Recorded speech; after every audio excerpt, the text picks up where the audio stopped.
انا يا اهل القصايد ودي الليله اصوغ ابيات، اشارك محفل اللي هامته تفخر بها الحاني، لها المعرس علي الشمري سخت الشعر بالذات، ابارك محفله واهديه اشعاري وقيفاني.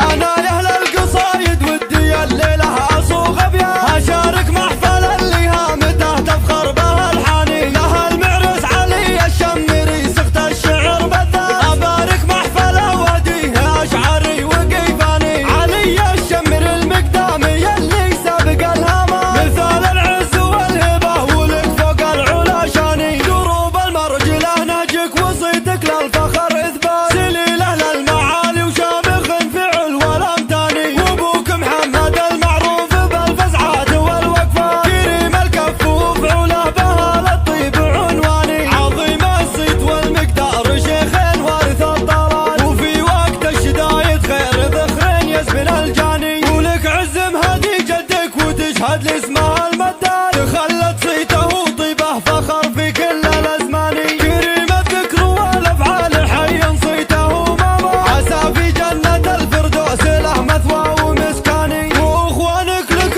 دروع وحزام باصعب الاوقات، عضيدك ناصر اللي للمراجل خير برهاني، هيثم مثال للمروه وملبي الصبا، وعبد الله لك سند حر يرجح كل ميزاني، وعمامك لابد النخوه لهم وقت الحماسه، ولا خوالكهم سيوف بالوباء ابطال شجعاني. انا يا اهل القصايد ودي الليله اصوغ ابيات، اشارك محفل اللي هامته تفخر بها الحاني، لها المعرس علي الشمري سخت الشعر بالذات، ابارك محفله واديه اشعاري وقيفاني. علي الشمري المقدامي اللي سابق الهمام، مثال العز والهبه ولك فوق العلا شاني، دروب المرجله نهجك وصيتك للفخر اثبات، سليله للمعالي وشامخ فعل والامتاني، وابوك محمد المعروف بالفزعات والوقفات، كريم الكف وفعوله بها للطيب عنواني، عظيم